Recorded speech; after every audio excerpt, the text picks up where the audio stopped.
Well, hello, welcome to the Jann Arden podcast and very special show. I'm sitting here today with Buffy Sainte-Marie, who is coming to us from Hawaii.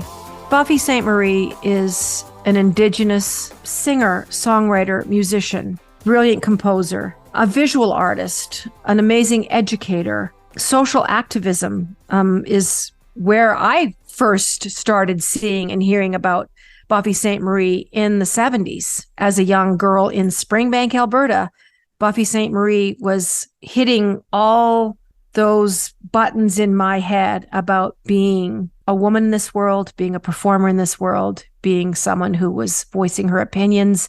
And I think it's your bravery and your outspokenness that struck me so much. You've been working in these areas and so many more. Your repertoire has spanned 6 decades. And I've just recently watched your documentary twice. Buffy Sainte-Marie, please say hello. Everybody, you can hear the cheering all across the country. Thank you, Chad. You're just too nice. Thank you very, very much. With your documentary, I want to start there just because I was so mind-boggled of what I learned about you. I was so completely thrilled that there's so much archival footage of you and your young life going to New York and the folk scene and everything that you were doing. I was captivated. I watched it the first time about 6 weeks ago, and then I watched it again 2 weeks ago. And I just want you to talk a little bit about what that was like, revisiting your past, and your career that has been so vast. Well, thanks for even being interested. We really need to mention Madison Thomas, who's the young filmmaker, who is the director. She is mixed heritage herself. And Andrea Warner, who actually wrote the second biography about me. Not one biography, but 2 biographies. There are 2 biographies. Let me mention the second one first, since I'm talking about Andrea Warner, who lives on the West Coast, and she's a very well-known journalist. And she wrote another wonderful book about women in music. And if you want a treat, well, you've probably already read it, Jan, but maybe some of our listeners don't know. We Ought to Know. We Ought to Know by Andrea Warner. It's about the time when there were 4 women musicians on the top of the Canadian charts. And some guy decided that you can't play women back to back, or I don't know what was supposed to happen. But anyway. God forbid. Andrea's book, We Ought to Know, is really a treat. It's really wonderful. It's about Alanis Morissette and Celine and Sarah McLachlan and Shania Twain. Yeah, I know. We were dominating the world. It was a very crazy time. I think there's some ridiculous number of literally 170 million records or something were sold between these 4 women in like a 10 or 11, 12-year period. Anyway, your documentary is called Carry It On. It's a couple of hours of your history. Is it strange looking back, Buffy? When you just think about what you have been through, how does that make you feel? Oh, gosh, a lot of things at the same time, Jan. This is the second documentary about my life. So I kind of got used to it the first time in covering the things that most people want to know. So the first one was done by Joan Prowse in Toronto, and it's called Buffy Sainte-Marie, A Multimedia Life. But in the case of each documentary, there's an awful lot that you can't say. Why is that? Well, because there's only an hour and 48 minutes. I understand. And so there's a lot that you have to leave out. Yeah, there's a lot that gets left out.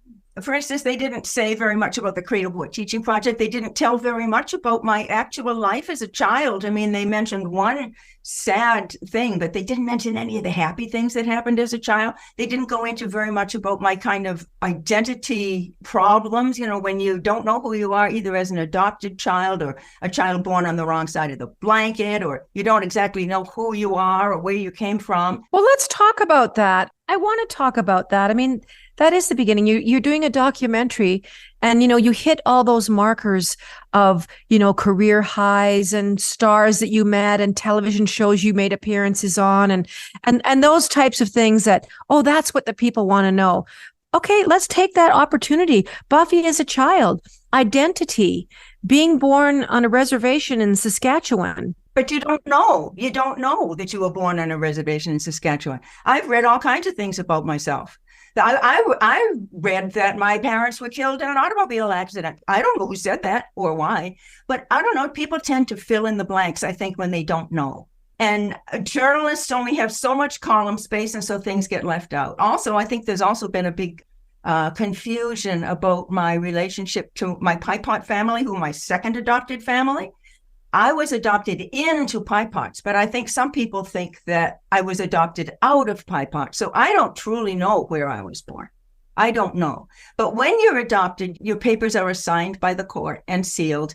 And so you don't really know. And I think there are a lot of, so certainly in the case of Indigenous people who were adopted away either during the 60s school poop, it went way back earlier than just the 60s. Yes. There are a lot of kids who have been adopted into a Protestant home or a Catholic home or a Jewish home, and who have grown up that way, not really knowing very much because the people who adopted them didn't know very much. So I was raised with a confused identity. I didn't know where I came from.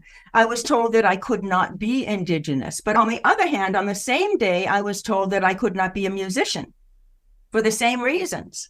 The reasons were that the people making these assumptions didn't have the facts, and so they didn't know. They thought that if you could not read European notation, you couldn't be a musician. You were going to be shunned and shamed and not allowed in music class, not allowed in to be in band. You weren't allowed to be in chorus because you couldn't read European notation. I want to mention something because I mentioned this to Chet Atkins, okay? Chet Atkins got in touch with my first record company and asked would I like to come to Nashville and make a record with himself and his colleagues. Chet Atkins, oh my goodness. I had been told that Chet Atkins had 6 fingers. I mean, that's how well he played. Chet Atkins is a major, major jazz musician, country musician, pop music. Incredible. So I asked him one day, I said, Chet, sometimes the boys in the band give me the business because they can read music and I can't. And he said, you know what I say when somebody asks me if I can read music? And I said, no, Chet, what? And he said, not enough to hurt my playing. So I grew up in a climate where both indigeneity and musicianship were not seen through my own eyes. You know, it was through the eyes of the system and not knowing. And so when you're a musician like that or an Indigenous person like that, as you learn things, as you learn more and you learn as a little kid, when you get a little bigger, you can ask big kid questions. You find out that the world is not like you maybe thought it was. It's a little bit different. And my mom, my adoptive mom, who was wonderful, by the way, and she was real smart and real funny. And, you know, if I get anything going for me, it's because she taught me how. Were you adopted as an infant, Buffy, or were you? Yeah. You were just an infant. Yes. Yeah. So my mom told me that, you know, although her family were of Mi'kmaq descent, she had always been told. I mean, where did that leave me? Did that mean that I too was part Mi'kmaq? Maybe because they're part white. Does that mean what about the adopted? Does that mean the I'm part white too? I mean, I didn't know what I was.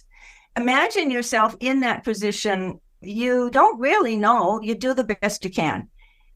You seek. And my sweet mom, she said, you know, we don't know much about this, but when you grow up, you can go and find out. So that kind of became something to look forward to. And very much part of a musician's journey, I would imagine, would have been, and I'm just presuming here, that identity had to have played into the songs that you wrote, the things that you drew from.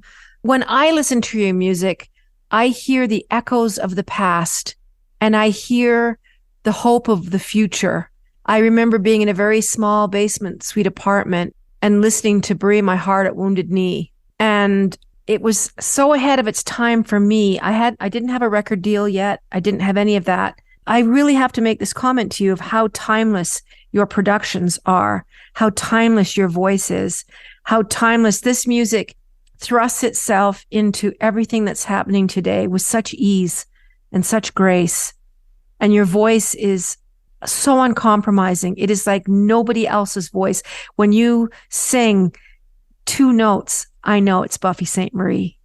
And that maybe your journey into identity has been a very powerful motivator. I just feel it. I really do. I feel your legacy, and that looking back into the past for who you are, why you're here, where you belong, which brings me to your song, Up Where We Belong. And I want to talk about that too. Can I tell you something about Bury My Heart at Wounded Please. Knee? Oh, please. That kind of song. What I was trying to do, thank you for all those lovely things you said. And I didn't want to stop you in the middle. No. But, some of my songs are definitely things that I can claim to be about myself. Like, Until It's Time for You to Go, I know what happened. Universal Soldier, I know exactly what I was going for, right? I knew those things. Now, Universal Soldier and Until It's Time for You to Go, and one is a love song and the other is a protest song about something that affects the entire global world. Yes, They are not Indigenous songs, but they were written by me. On the other hand, something like Bury My Heart at Wounded Knee, or Now That the Buffalo's Gone, which is about the building of Kinzua Dam in Upper New York State and the eviction of the Seneca Nation, so they could flood that area and somebody could make a fortune. Or My Country, 'Tis of Thy People You're Dying. These are not songs particularly about me. These are songs where I, as a writer, the same writer who wrote Until It's Time for You to Go and Universal Soldier, I'm trying to spotlight other people. I'm trying to spotlight their work. I'm trying to spotlight their situation. Storytelling. Kind of, yeah, but not necessarily autobiography. Right. So as a writer, I can do several different things. And some writers write in a certain way all the time, God bless them, like Motown. You buy a Motown album and you know that each song is going to have a lot in common with the one before. But I'm a different kind of writer. I don't come from a writer community. I'm really a one-off, like a lot of natural musicians are. I didn't learn it in school. It wasn't refined at Berklee College of Music or somewhere where they teach you production and stuff. It's all really raw and natural. And if I can jump the tracks for a second, I've been wishing and wishing. So maybe you can help with it. I wish that the Junos and the Grammys, how at the end, they always have like a 2-minute in memoriam where we celebrate the people who have passed during the previous year. I wish we had a 2-minute picture show of all the natural musicians who can't read music. Maybe because, like me, they're dyslexic in music. I'd be in there. I'll be in it. Well, so would Chet Atkins. I don't read a note. I have no idea. Yep. So Wes Montgomery, he used to turn, Chet Atkins and Wes Montgomery, great jazz players. But, when you ask Chet Atkins about reading music, he says, not enough to hurt my playing, I love that. I do too. So, Eric Clapton and Elvis Presley and Fats Domino and Eric Clapton and Mick Jagger and just about anybody you can name as a pop or rock and roll or street or contemporary musician, we get there by a different part of the brain that I think is really important. And some songs, I think, that when you're working on a song, you as a writer would know, when you're working on a song, sometimes the inspiration comes from one part of the brain. And if somebody interrupts you then, or the phone rings or something, and you have to switch to the other side of the brain, you'll never hear that song again, right? Because you've switched to the other side of your brain. And it's the same thing, I think, sometimes when I'm writing a song, I'm on the inspiration side of human consciousness. But when it comes to being an editor and turning that song into something that can be understood by somebody else, that's the other side of the brain, just as important. That's what refines things. That's what edits it and makes it make sense to other people too. So I kind of have this student and teacher thing going all the time. And some of my songs are really written more as personal autobiographical information. Others, I'm really trying to spotlight somebody else or the work of somebody else, or just almost be like a news journalist. My Country, 'Tis of Thy People You're Dying is just an irrefutable list of facts. Yeah. It's not about me. It's about the subject. Do you find that sometimes, as much as things have seemed to have changed, that they have remained the same? A lot of these social issues that you were writing about, like you said, shining a light onto these, ordinary people doing extraordinary things. How do you feel about where we're at now and what people are writing about now? A lot of it seems like, there's a bit of noise going on. Pop music has always been kind of fun and this party atmosphere, but then there was people like yourself, and there's so many writers out there that write about, important things. And do you think that there are those artists out there in this climate writing about important issues that are happening in the 2020s, or has that time come and gone? Oh, no, I think they are. I think maybe they're not writing it like Bob Dylan or me or Joni. It's not like that. It's certainly there in hip hop, but kind of maybe a narrower focus. Maybe hip hop is not focusing as much as we'd like on Indigenous issue, but all the Indigenous hip hop artists certainly are. Some of the Indigenous artists are writing, let's say, content-rich material, whatever it's about. Might be positive, might be combative, might be historical. Whatever they're writing about, they're there. They might be writing posts online. But people are expressing themselves. It's maybe us oldsters are not seeing it in the same way that somebody 18 is going to see it, but it's happening. Another thing, I always say the good news about the bad news is that more people know about it. And you're asking about, do I think things have changed? And I think, good news about the bad news. More people know now. When I wrote My Country 'Tis of Thy People You're Dying, nobody believed it. I mean, in the first place, the record business thought I was crazy and ought to just stick to until it's time for you to go. And if I was going to sing about Indigenous stuff, for God's sakes, put on an Indian costume so we'll know what you're, I mean, it was just so lame. Wow. This was 55 years ago. It's a long time ago. Things have changed a lot. That attitude is, that's just old fashioned. But, the good news about the bad news, more people know about it. They do. I mean, I was on Sesame Street for a long time. I loved it.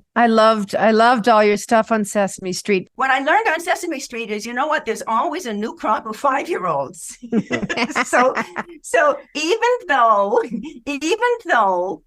we might think that it's a terrible thing that My Country 'Tis of Thy People You're Dying, nobody wanted to know about it 50 years ago, when they should have been helping, right? No, you don't even go there, because people come across information when they come across it.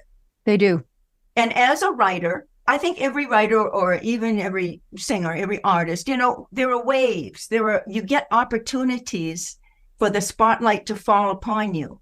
And then it goes somewhere else, and nobody wants to know about you for a while. And so you do something else. And it's those do something else times that really inform you so that you'll be ready if that spotlight comes across again and you get another opportunity to help with something, or to say something, or to be something, or to be somewhere. So we shouldn't get discouraged when, Mr. and Mrs. Media are not paying attention to us. They're paying attention to somebody else. Relax, do something. Do something with that time. Don't just sit there and say, oh, where'd the spotlight go? No, it's changing all the time. The world is changing all the time, and so are we. So I think that sometimes it feels as though we're spinning our wheels, but we're not, because new people are discovering old information. Yeah. Believe me, My Country 'Tis of Thy People You're Dying is much better known now than it was when it first came out. And I mean, even though J. Edgar Hoover and the FBI might have sat on it and tried to make it go away, there is a website called CreeLiteracy.org that has the song not only in English and not only annotated as to what it's about line by line in English, but it's also there in Cree, thanks to the work of Solomon Ratt and Arden Ogg, who run a website called CreeLiteracy.org. So see, the world stays the same, but to get new opportunities, to have it make sense to new people in new ways. And we need to be comfortable with that, I think. I wanted to ask you about how the industry has changed. And it's kind of on the heels of what you just said. Things are evolving, and, you have the spotlight on you for a certain time, and then it goes away, and then it comes back inevitably. But streaming services, the way people are ingesting music, and how they're getting their music. I see lots of pros and cons. I mean, the fact that you can touch a button and really have access to millions and millions and millions of titles. There is the downside that artists are not being paid properly. They're still trying to figure out how to monetize streaming. But how do you think that has been? I mean, your music used to be, you go out and buy a Buffy Sainte-Marie cassette or an album, or, and then it was CDs, of course. And now, those things really have changed for a virtual computer file. that we're all trying to figure out how to use most days. But how do you feel about that? Well, I'm just glad people can get music. Yeah. I think it's terrific. And what I liked most about the 60s is that a whole lot of people, because of the climate, you know, yeah, there were hippies around, yeah, but the whole climate of students having discovered our brains and we're not going to somebody's war. Instead, we're going to have music festivals. You know, it was a rare moment in history. We weren't paid then either. Nobody was paying us. Yeah. I mean, when have musicians ever been paid? Your listeners might have the idea that maybe the record company gave me airplane tickets or hotel rooms or something to support me while I was going around doing concerts. Never. They never did. Maybe they did to Paul Simon or Crosby, Stills and Nash or other groups who had super duper managers.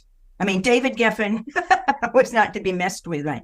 But most of us, and I'm not even going to say most of us women, most of us Indigenous people, no, most of us artists, we didn't get that kind of support. Nobody was giving me airplane tickets. That came out of my singing money. Even my foundation, that came out of my singing money. So my advice to up-and-coming songwriters is just hang on to your publishing. Keep your publishing. It's the only thing that I ever did right, because I'm terrible at business. I don't know if that's true. No, I had to learn the hard way, Jan. I wrote a song called Universal Soldier, and I gave away the publishing rights for $1 to some guy who just happened to be there when the Highwaymen were trying to put my song on their new album. And they were coming off a #1 hit, Michael Rowed the Boat Ashore. So I had this great opportunity, but I was so green.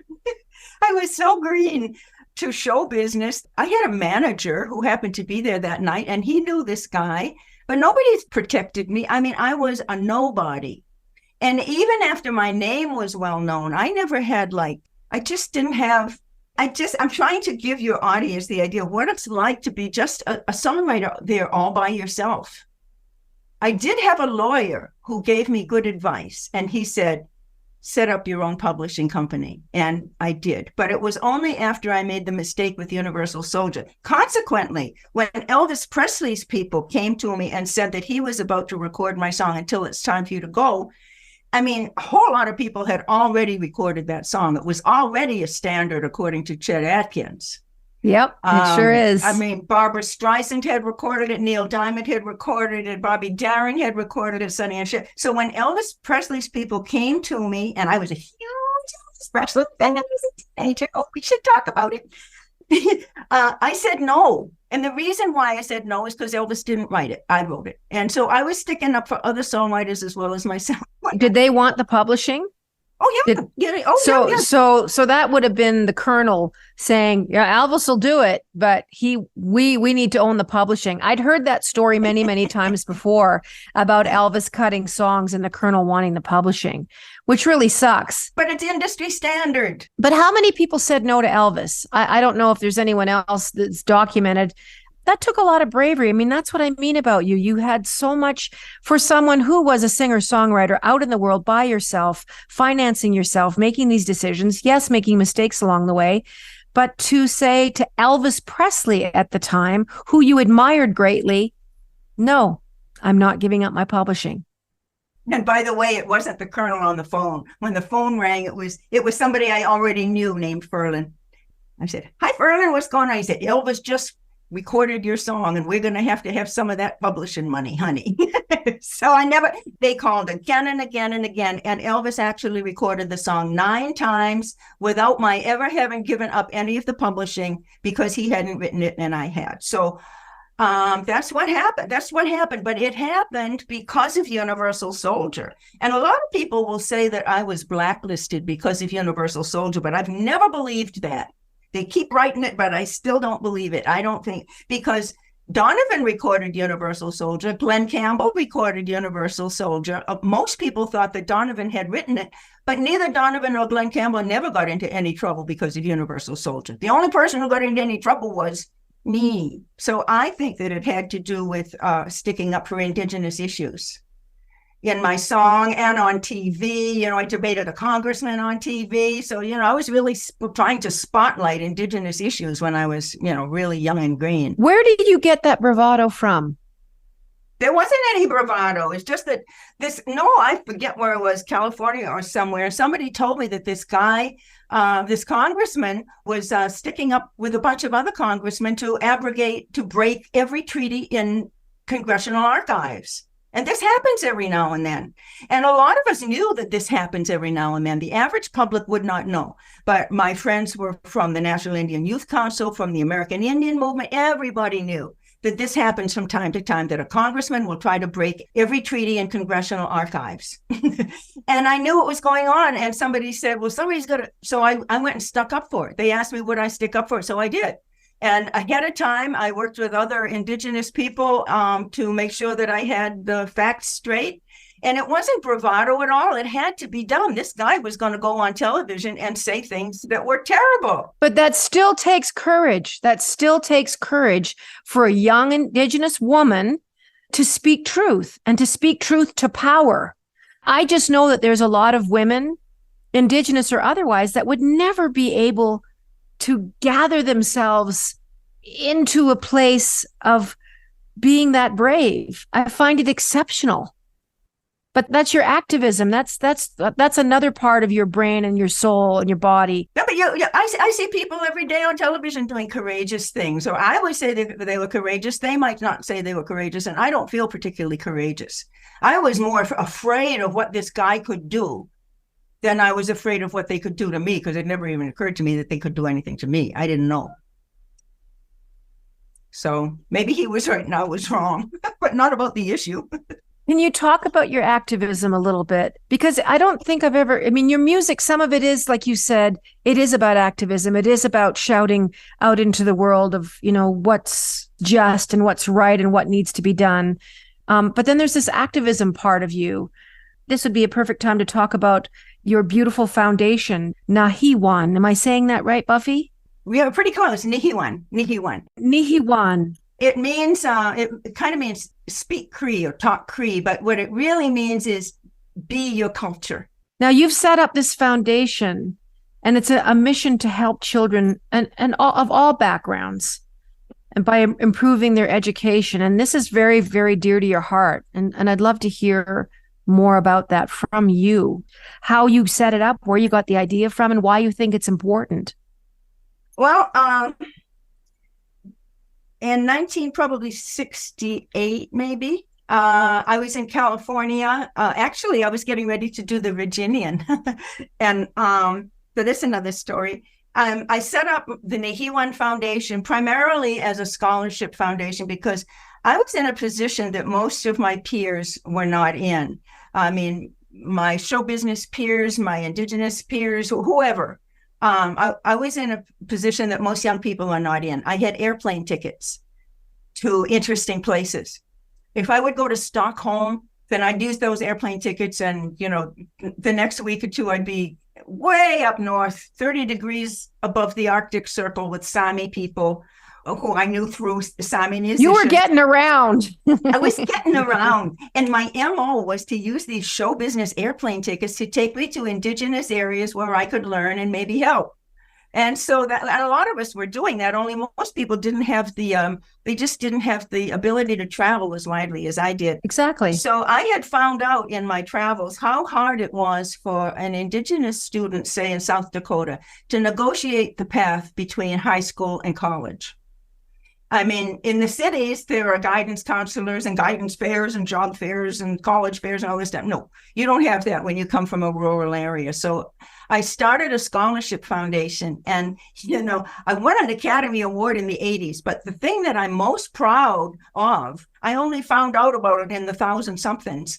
I found out that 2 of my earliest scholarship recipients had gone on to become the presidents and founders of tribal colleges in their own communities, including Dr. Lionel Bordeaux, who founded Cindy Gleska College in South Dakota. So it's this kind of spotlighting of other people's work. I think maybe I get credit for it, but it wasn't me who did it. And it's so amazing to find out kind of late in your life that somebody else has taken a small thing that you've done and maximized it beyond your wildest dreams. I mean, that is really, that's probably the nicest thing that ever happened to me. It's incredible what happens with altruism when you actually take the time to put your hand out and pull somebody up and pull somebody out of their situation. The thing that I really understand is my privilege. And, you know, my family were very middle class. My dad worked in concrete his whole life. He never really made a lot of money. We did live in the country, which at the time seemed, you know, I was just like, oh, I wish I was in the city. But I'm so grateful that we did grow up in a very rural area. I'm still out here now.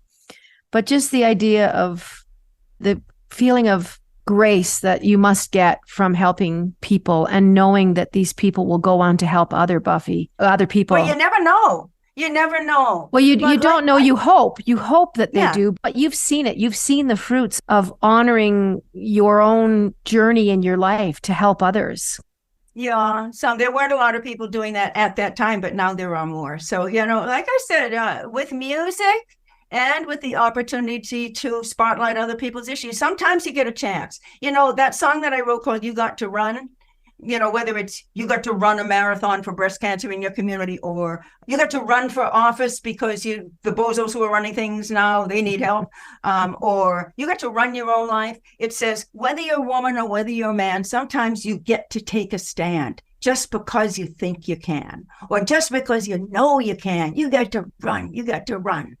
And for a lot of us, I think, I mean, it's squelched because of business and school and, you know, other human practices. But I think a lot of us have this enthusiasm, this drive that's really, really good. And it's headed for the light. And it knows the difference between right and wrong. And it tries to, I think that there are a lot of people trying to do the right thing. And only a few get credit. When I look around what we call Indian country, I see people helping in all kinds of ways. I see other people not helping too, but, you know, people change, people ripen. I think everybody's ripening all the time. Every flower, every tree, and every person, even the worst bozos can ripen and change, I think. And as for the rest of us, you know. You have more faith than me. I mean, sometimes I get so discouraged by seemingly bad people continuing to make bad decisions, but I know you're right. I know people are capable of change. I look at things that I've changed in my own life and things that I've left behind me and gone forward. Don't you move a muscle. We're going to be right back here with Buffy Sainte-Marie. Hey, Jann Arden here, and I'm here with Buffy Sainte-Marie. Listen, I've written down a million questions, and I know that I'm probably going to get to like 3 of them. So are you a religious or spiritual person? Mm-hmm. Does that play a part in Buffy Sainte-Marie's life? Is that spirituality, that belief, that faith? Absolutely. I don't belong to a church, but I wasn't raised in any churches, so I don't hate any churches. I didn't grow up with a prejudice for or against churches, but I was so intrigued in high school. I was so intrigued with the idea of when I discovered that there were religions and foods and music that were different from what was around me. Oh boy, I was a born multicultural person. I wanted to know more, so I wound up in college. I went in as hoping to be a veterinarian, but by a sophomore year, I had discovered chemistry and realized that what I really am is a pet lover. And I had also discovered philosophy and that actually what I really am is a philosopher. So I like to think and I like to read and I like to cogitate and think about stuff. So my major was Oriental philosophy and religion. Not because I was trying to join a church or build a church or be a church, because I think churches are business, you know, but the spirituality part of it, that longing inside ourselves, that knows the difference between not so good and better when it comes to treating people and how we allow ourselves to be treated, you know, that kind of moral compass that we all kind of get when we're around 5 or so, and we start realizing that, no, you shouldn't do this and maybe it'd be better to do that. I feel as though I have a something that I think of as the Holy Spirit with me all the time. I mean, Europe knew the Father and the Son, if we're going to talk in a Christian parameter, but they didn't know the Holy Spirit. No, they didn't know the Holy Spirit. But I think Indigenous people certainly did. And talking about the Father, the Son, the Holy Spirit is within that Christian parameter that we learn how to do. But that's not where it comes from. And my Cree dad, I was adopted into Pipeline Reserve in Craven, Saskatchewan. And my Cree dad was a real traditional Cree speaker and a real spiritual isn't the right word either. That's just not a correct word for Indigenous approach to the divine, the creator. We say the creator. And I truly believe, I go back to being a child, both Indigenous and musical. And if we're made in the image of the creator, isn't that our green light for creativity? Yes. It's good we create. It's good we rebel against old, stale, dead, inflexible stuff and come up with new stuff. That's what we're supposed to be doing all the time. That's what everybody else does. All the animals, all the plants, they keep evolving. We can too.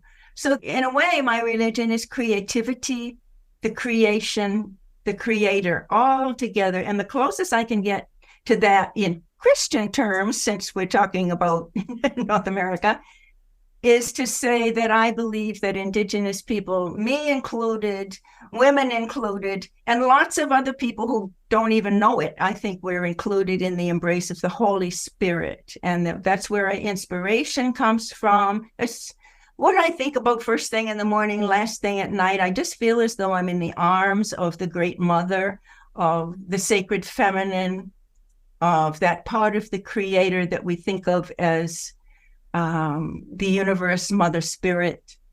I could go on, but I'm talking about belief. I want to read you this David Suzuki quote, which has so much to do with what you're saying. The only people with a track record of living sustainably in place for thousands of years are Indigenous people. And despite all that has been done to get them out of the way, they are still here fighting for their land.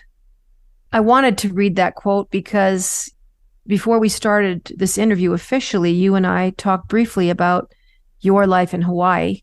We've seen you and many of your friends and neighbors go through some really difficult times this past few months. And you said such an interesting thing about, and a heartbreaking thing about, the fires that went through Maui and Lahaina and those lands that have been, part of those Indigenous people there for thousands and thousands of years. How has that been for you living in that community and watching all this stuff happen? It's been gut-wrenching to watch it from here, I'll tell you. And I don't know how it is to be so close to it all.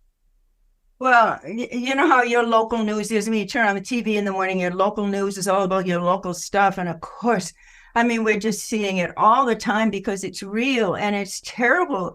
You guys get to see it on your international news, a couple times a day, man. It's 24/7 here because it is truly awful. It's so sad. Some cynical people look at Lahaina as either a whaler's brothel or a tourist trap or a bunch of McMansions. You can get real cynical like that about Hawaii because, of course, it is a cash cow for lots of businesses.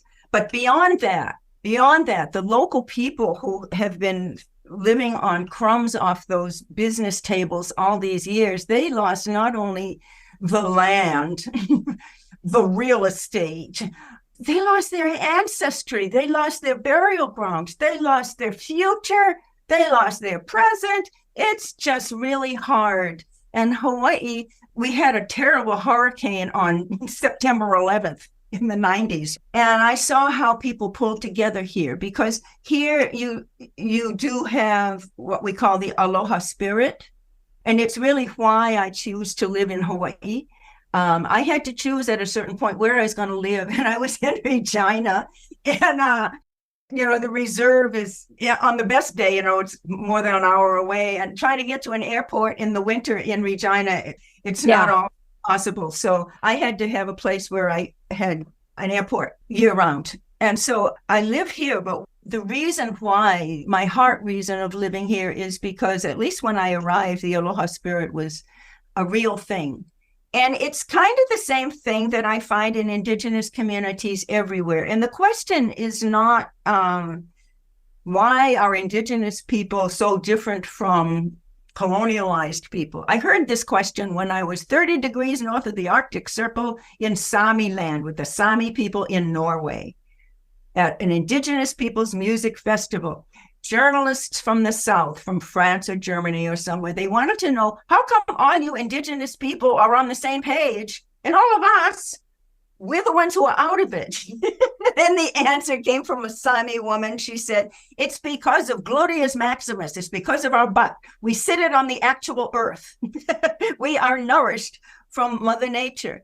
And the only ones who don't get it are those of you who have lost your natural humanity, which of course you could get back if you wanted to. And a lot of people understood.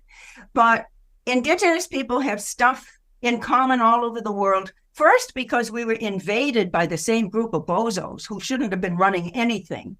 Think of it. When were the Americas and the other Indigenous places of the world, when were they being discovered in the 1400s? Who was on the thrones? They were running the Inquisition in Spain. That didn't last 6 months. That lasted 700 years that those people were doing that to each other. What do you think they did when they got to us? Same thing. What was the biggest business in Europe at the time? Slavery. Who was on the throne in England? Henry VII and Henry VIII, who killed not just a few wives, but they're estimated up to, 20,000 people. Why? Because they could and nobody stopped them. That's why. And who was on the throne in Eastern Europe? A guy named Vlad Tepes, Vlad the Impaler. That was Dracula. That's what hit us. And by us, I mean Indigenous people all over the world, or people who don't think like that. See, here's what's different. Europeans went through it before even any people beyond Europe went through it. And Europeans have to understand it from that point of view. It's not Indigenous people against white people. It's everybody against oppression. See? But white people have not yet accepted the fact that they were so oppressed by the same forces that got us. So see, we're all on the same page here. It's just hard to choke down the history part of it because it's so sad. If you really want to understand it, read a book by Andrés Reséndez, Resendez. It's called The Other Slavery. And it's about slavery in North America. I mean, it's hard. I mean, with missing and murder and with residential schools, everything about residential schools, it's hard to find yet another deeper layer of why it happened in the first place. It wasn't you whiteys. No, it was oppression that affected everybody in the 1400s and the 1600s. Did you know that in South Carolina in 1862, there were more Indigenous people being exported to the slave markets of Europe, the Philippines, and the Middle East than there were Africans being imported? You don't know that because no one has told you. Andrea Reséndez's book, The Other Slavery, will give you the names, dates, and serial number. And we'll make sure that that's in the notes of this podcast. That's exceptionally should. And I really do want to ask you this, and I think it's an important, how can we speak to children, to younger generations about the history and treatment of Indigenous people in this country? I don't even know how to approach these dark topics. What happened to Indigenous people being stolen from their lands and their families and sent to Europe. Hearing these words out of your mouth, Buffy Sainte-Marie, is the first time I've ever heard a story like that. And why wouldn't I, as a Canadian child, be taught that was happening?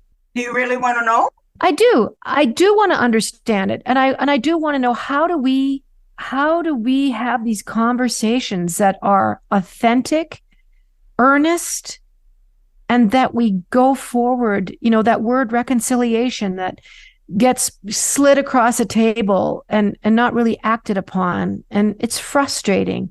And Sarah and I have spoken about, these issues on the podcast, and she and I are so careful as to not be saying the wrong things or asking the wrong questions. And Sarah so aptly pointed out, there is no wrong questions. Ask the questions, for crying out loud.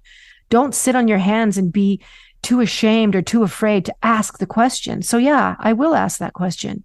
I was going to mention why you don't know. One of the reasons is that Queen Isabella, believe it or not, you might be mad at her now, but in a few minutes, you're going to understand something. She made Indigenous slavery illegal when somebody blew the whistle and told told them how horrible it was. How horrible, because it was brutal. There was nothing good about it. Nothing good about it. And she made indigenous slavery illegal in Spain, or for Spaniards to do. But it's a long way from Spain to the Americas. And so it went underground. African slavery was legal, and business guys keep records. So there's a lot of business records about African slavery. There are none, because it was illegal, about indigenous slavery. But Andrés Reséndez did his research in Spain. And it is meaty, and it is scholarly, and there is no doubt.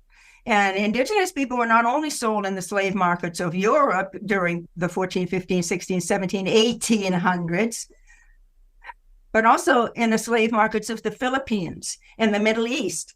And there's a couple of good books out now. I'll have to email you the titles if you're interested. There's a couple of good books out now about indigenous people in Europe and the impact that they were having in the 15, 16, 1700s. There's even one about indigenous people. There's a walking tour of London about indigenous people in London, and you can see, so there's a whole lot of very interesting information about indigenous people that very few people know. And that's kind of one of the things that the Cradle Boy Teaching Project will hope to share. Naturally, I mean, your question about how do we talk about this with kids, this is one of the things that we want to do in the Cradle Boy Teaching Project. We're providing core curriculum in, for instance, in science through indigenous eyes. Oh, indigenous people didn't have science. Yes, they did. Oh, yeah, we certainly did. So I'm always asking people about how are we teaching kids about, the more difficult issues of indigeneity and the lovely celebratory, gorgeous things about indigeneity. And there are answers. I think for your listeners, I think one of the best resources is going to be to go to the Downie Wenjack Fund website, Downie Wenjack Fund, that was founded by Gord Downie and his family, and the family of Chanie Wenjack, an indigenous boy. The reconciliations that are mentioned through Downie Wenjack, and if you go to Truth and Reconciliation and actually read what needs to be done, you're not going to find a lot of quickie answers, but you'll find inspiration. And you'll find some calls to action that if you are serious and you want to help a little bit, but don't expect to change the world overnight by yourself, But anything, if you can do something for one day, for instance, suppose you're driving along and there's some kids in the car or just anybody in the car, and it's hockey season. I mean, how many of your fans, Jann, know that team sports were invented on this side of the water? Very few people. You just don't hear about it. Team sports were invented on this side of the water. So if it's hockey season, football season, basketball season, baseball season, look to the Mayans. They invented team sports. Not only that, but they invented the stadium and the rubber ball. Europeans thought it was witchcraft, but the stadium with goalposts on either side, protective equipment like helmets with animal logos on them.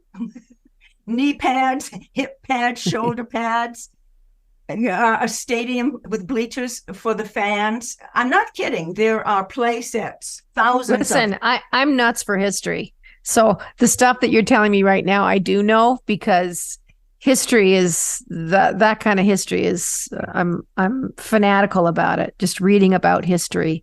So I know a lot more than the average person about Indigenous contribution to team sports and science and invention and traveling and roads and things that established civilized societies with education and schools. And it was Indigenous people. It's funny how history places Europeans into the discovery of that. But fortunately for the entire planet, like you mentioned, science, the importance of facts, so much of this stuff is coming to light now. So many things of accurate, scientific, cultural, archaeology.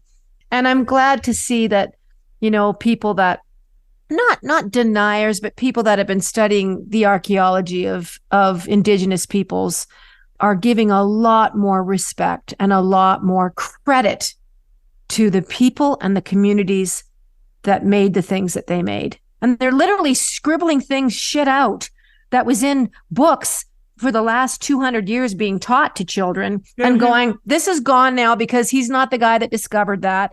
It's very interesting what we've seen in so many statues being overturned, so many people actually going, we're not having this. You cannot fly this flag. We're not having the statue of this man standing in this square and what he represented and what he did to people. So it's interesting how young people are responding to the inaccuracies of history. And they're actually standing up and going, Anyway, it is coming into light. So those things from an educational, archaeological point of view are coming to light. But I'm so grateful for Buffy Sainte-Marie on the planet. You have been, since I was a kid, I just admired your music so much.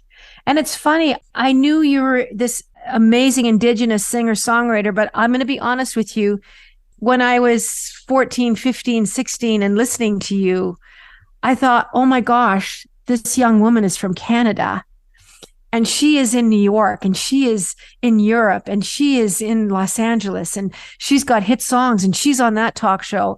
And from my perspective, watching that, it was so inspiring. You'll be part of my story for all my life. It was so inspiring. And I think you're one of those people that I thought I can do that too. So aside from all the things that we have been talking about today, I just wanted to share that personal story with you that, in my little brain, living in the prairies, I was just like, look at that girl go. And out there doing something that I thought was impossible to do from Canada. And I've always wanted to tell you that. I've met you like once in a hallway very briefly at a Juno's. And I honestly, I didn't know what to say. I'm like, that's Buffy Sainte-Marie. And I walked away and I thought, oh my God, I just didn't say what I wanted to say. I know. I think we're all like that. Me too. I get stage struck, and I saw you too. And then you were walking off with your colleagues, and I thought, well, maybe I'll get another chance sometime. I wanted to ask you who you were inspired by growing up, and who do you think is coming up right now? Is young Indigenous artists that you think, are going to kick ass out in this world? Two-part question. First, thank you very much for saying that I inspired you. I'm really, really glad that I did. I don't even know for sure where I came from. I'm glad that you loved me because I was Canadian. I didn't know all the history. I'm like, oh my God, she's from Canada. Look at her go. But how would it have been for you growing up if you didn't really know where you came from? I don't know. It's hard. It's tricky. It gives it's just a constant mystery in your life, and you deal with it the way that you can. I'll tell you who really changed things for me was Little Richard. Wow. And Fats Domino. And Jerry Lee Lewis. I used to go to the Alan Freed rock and roll shows. Joanne Campbell. Do you know who Joanne Campbell is? Nope. Oh, man, Joanne Campbell was like the very first female rocker. Oh, man, she was fantastic. And Laverne Baker as well. I used to go to the Laverne Baker rock and roll shows. Yeah. And Joanne Campbell was a white girl who she wore like this long train, and she was show business and sparkles and glamour and glitz. And she was singing something. It wasn't exactly rock and roll. It wasn't exactly doo-wop. It wasn't exactly pop, and it wasn't exactly country. It was everything at the same time. But what I saw in those Alan Freed rock and roll shows was something to aspire to. I saw people having fun and inspiring people my age, 13, and also having fun. So I always had this thing that the folkies kind of didn't have.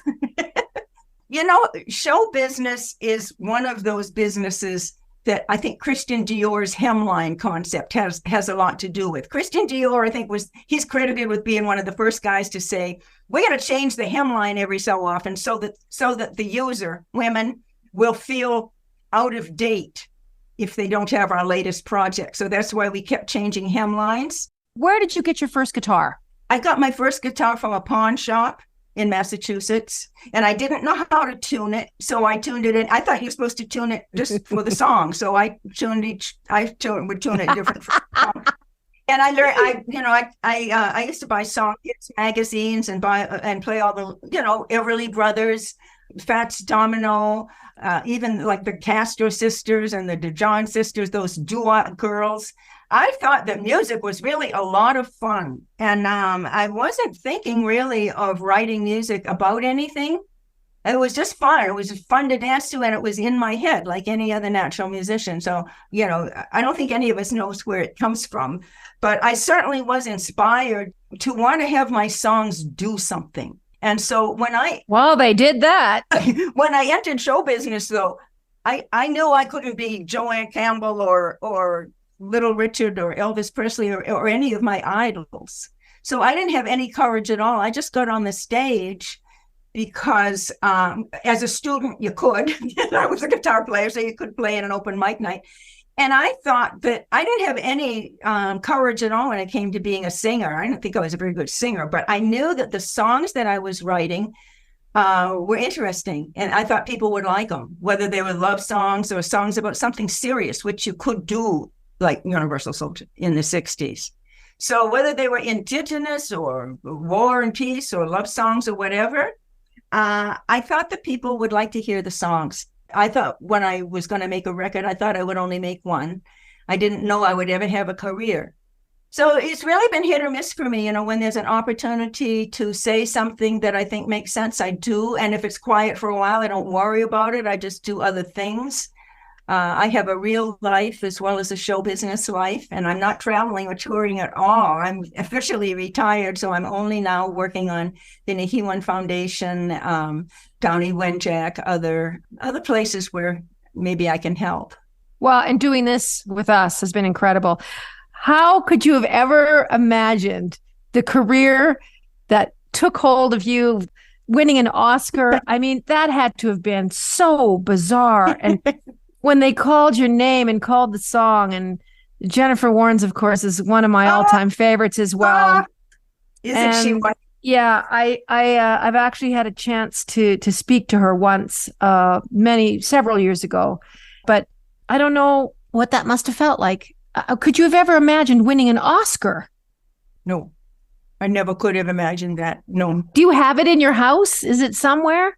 It's somewhere right now. I think it's at the Music Museum now. It was at the Smithsonian it's at the Smithsonian. It went back to the Smithsonian. Yes, it was at the Music Museum, and it was in New York at the Smithsonian as well. Is there a moment, Buffy, in the last 6 decades that defines what you've done? Could it even possibly come down to that?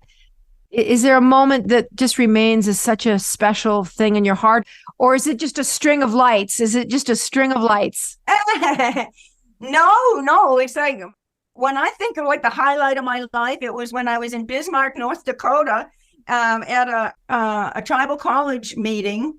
And I found out that these 2 scholarship recipients had gone on to become the presidents of tribal colleges. And one of them danced me around the arena at their powwow and honored me. That was really the nicest thing that ever happened to me, so far as, summation of my career and what I wanted to do. I mean, somebody else picked up my little contribution and maximized it. I mean, how many people get to have that happen in their lives? But on the other hand, like with my Academy Award, I had somebody try to tell a relative of mine that I shouldn't have that Academy Award because I was a poser, and I only got that Academy Award because I was pretending to be an Indian. I said, what? I was married to Jack Nitzsche. He was scoring the movie, and I wrote the melody. Da, da, da, da, da, da, da, da. So, there's all kinds of things in this world, and you do the best you can. And sometimes you win, and sometimes you lose. Sometimes you give away the publishing, and sometimes you don't. And and sometimes you get to meet your idol. Hi, Jann. This has been so magical today. And I feel like you and I could sit and have a conversation that would last well into the wee hours of the morning. It's just been an honor speaking to you. I think our listeners are going to take away so many gems and so many things that they can hang on to in these troubled times. These are troubled times, and people feel helpless. They feel like they don't know how to go forward and change things. But, your life has been triumphs and it's been tragedies and it's been stumbling along and not knowing where you came from and not always knowing where you're going, but you ended up in a place that you do call home. And I feel like you do know who Buffy Sainte-Marie is. And the legacy, what you leave behind you is astonishing. And what you have in front of you is going to be nothing but delightful to watch it unfold. I hope I get a chance to meet you sometime. We'll put the air tag on your Oscar. And if it does travel back to you, I'll just say, follow the Oscar, follow the Oscar. We'll make it happen. Thank you for talking to us today. It's just been an absolute privilege and an honor. And I'm glad I got a redo.